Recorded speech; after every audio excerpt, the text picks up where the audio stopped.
ho aminareo indray ry havana ny famindrampo sy ny viadanana avy amin'Andriamanitra sy Jesosy tompontsika ary ny fanahy masina dia mbola hampanakery ny teny ao anatintsika fiangonana. Mamaraparana ny loha hevitry ny perikôpa amin'ny volana Febroary isika dia ilay manao hoe ny fahefan'ny tenin'Andriamanitra. Mitodika amintsika ny tompo araka ny Hebreo toko 4 andiny 12 sy ny 13.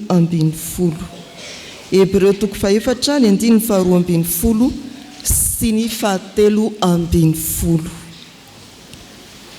Manao antsoavo ny amin'ny amalina ny antsom-pamonjen'Andriamanitra ao amin'i Jesosy Kristy, ny mpanoratra mialokeliny izao andiny tsoratra masina izao. Anio raha mihaino ny feony ianareo, aza manamafy ny fonareo. Ilay tenin'Andriamanitra velona sy mahery, to tsy mampiontsona ny olona, to tsy mampiraika ny betsaka. Amafisin'ny mpanoratra ny antso ilazany fa izany antso izany dia velona sy mahery. Manomboka ny vanim-potoana ny karemy isika ry havana. Ny karemy 40 andro mialohan'ny Pasika, fotoam-piomanana, fotoam-pandinihan-tena, fotoana anehoana ny fahavononana, hanohy ny lalan'ny azo fijaliana, anavaozana fanoloran-tena. Efa tena voavalitsika ve ny antsoavo manao hoe anio raha ihaino ny feony ianareo, aza manamafy ny fonareo. Fahefany ny tenin'Andriamanitra, velona sy mahery ny tenin'Andriamanitra. Ary ny faharoa, mikitikitika ny momba antsika rehetra ny tenin'Andriamanitra. Ny fahatelo dia mampiona antsika amin'ny tompo ny tenin'Andriamanitra. Mampiona antsika amin'ny tompo ny tenin'Andriamanitra. Velona sy mahery ny tenin'Andriamanitra. Misy dikany manao hoe mandeha maika sy matanjaka ny tenin'Andriamanitra. Mandeha maika sy matanjaka ny tenin'Andriamanitra. Zay no azo ilazana azy koa. Maika ny filazantsara, mahery, matanjaka ny filazantsara, ny tenin'Andriamanitra mandodona anao mba hibebaka, mba anatona ny tompo. Tsy teny maty fa velona ny tenin'Andriamanitra. Mandeha ny tenin'Andriamanitra, mandeha maiky. Eto amin'ity zao tontolo zao ity ny tenin'Andriamanitra satria miantso ny olona ho vonjena. Izany tenin'Andriamanitra izany, miantso fanoloran-tena izany tenin'Andriamanitra izany. Anio raha mihaino ny feony ianareo, aza manamafy ny fonareo. Mandeha maika sy matanjaka, tsy miandry rampitso, maika anio. Dinjo ny fahaveloman'Andriamanitra ny teniny, dia tana ny fahavelomany ary tena mariky ny fisiny eto amin'izao tontolo izao ny tenin'Andriamanitra. Betsaka ny teny efa nilaozany tantara. Misy boky efa lany andro, tsy hitan'ny mpiarabelona ankehitriny intsony. Fahendrena ara-pilôzofia, ny tantara anontaniana hoe firy taona moa no zanatany Madagasikara? Tsy tadidy. Adino zany tantara zany. Fa ny tantara ny famonjena dia velona. Mamakivaky ny taona mifandimby, iveloman'ny taranaka mifandimby. Velona, mahery ny tenin'Andriamanitra. Ry havana malala, efa henonao hoe zany tenin'Andriamanitra velona sy mahery zany. Tonga maika manoloana anao izy ankehitriny. Tonga mahery tsy hoe teny mahery mankarary fa teny mahery mitory ny fitiavan'Andriamanitra mitaonanao handiny tena sy hibebaka izay ilay karemy anio zany fa tsy andram-pitso ianao maika ary mahery ny antson'Andriamanitra amintsika fiangonana tsy mivazivazy Andriamanitra matotra Andriamanitra raha miteny tsy misomonga Andriamanitra raha miresaka aminao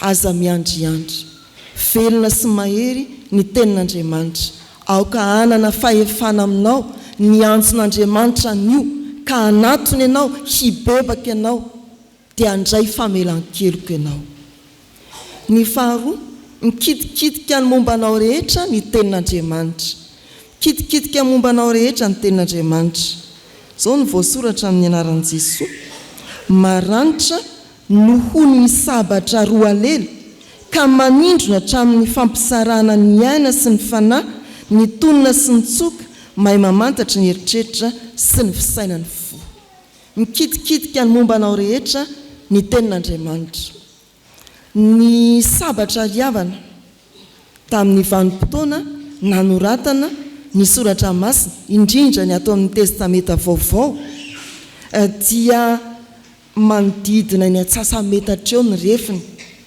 ary ny andanindray ihany lelandray ihany no maranitra ny ilany dombo ohatra ny antsy ampiasaintsika ny atokantrano fa eto ny filazan'ny mpanoratra anoharany ny tenin'Andriamanitra toy ny sabatra dia hoy izy maranitra noho ny sabatra roa alely izany hoe andaniny maranitra ankilany koa maranitra tsotra ny sabatra fampiasan'ny olona andavanandro na fampiasan'ny miaramila ndeha hiady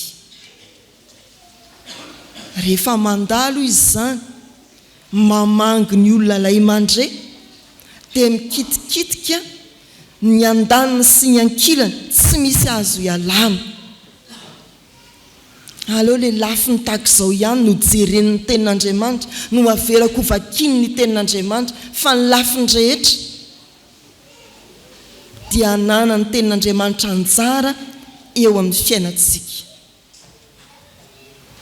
mbola mety miodikodina ao amin'ny fiainantsika ny fitaka sy ny laingy na dia Andriamanitra aza ohatra ny anarantsika fitahana modimody manolo teny ianao nefa tsy manolo teny modimody mibebaka ianao nefa tsy tena mibebaka modimody tia an'Andriamanitra ianao nefa mbola tia Andriamanitra hafa ihany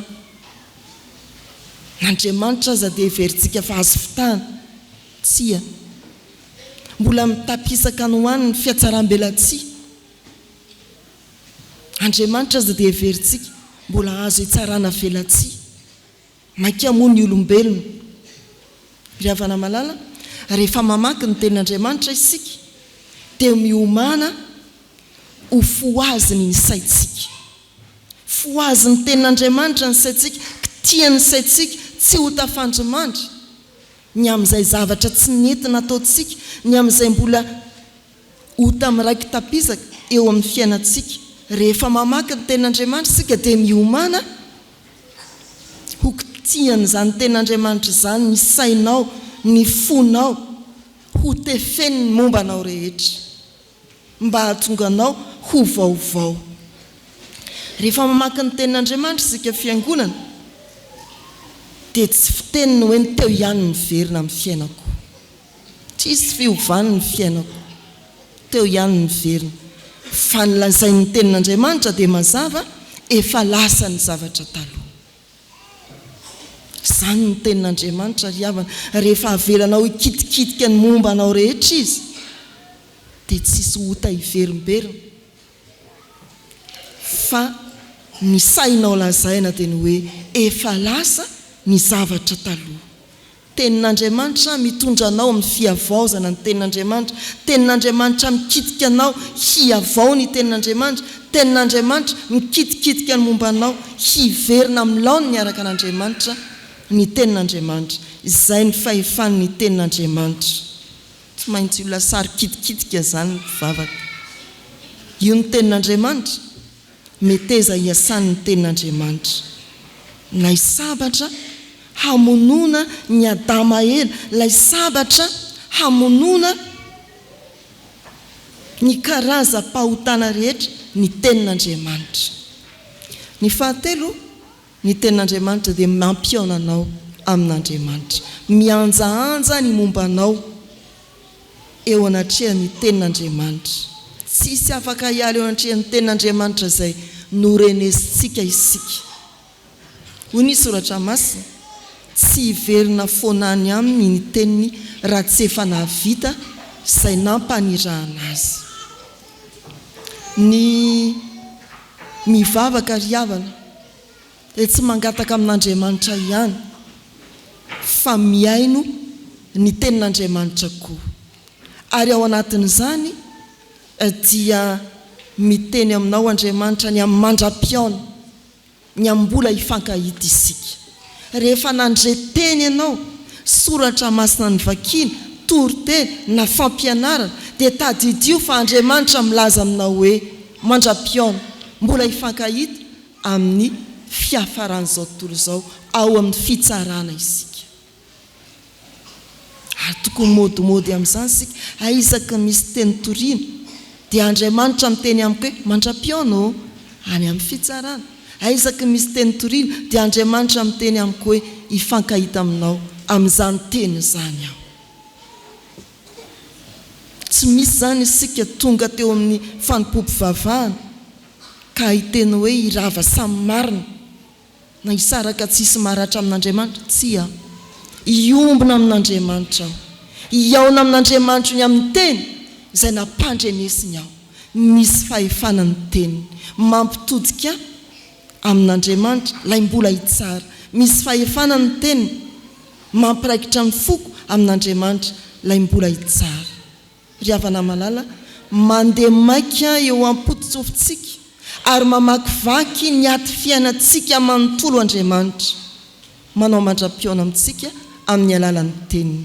Anio raha mihaino ny feona ianao, aza manamafy ny fonao. Amen.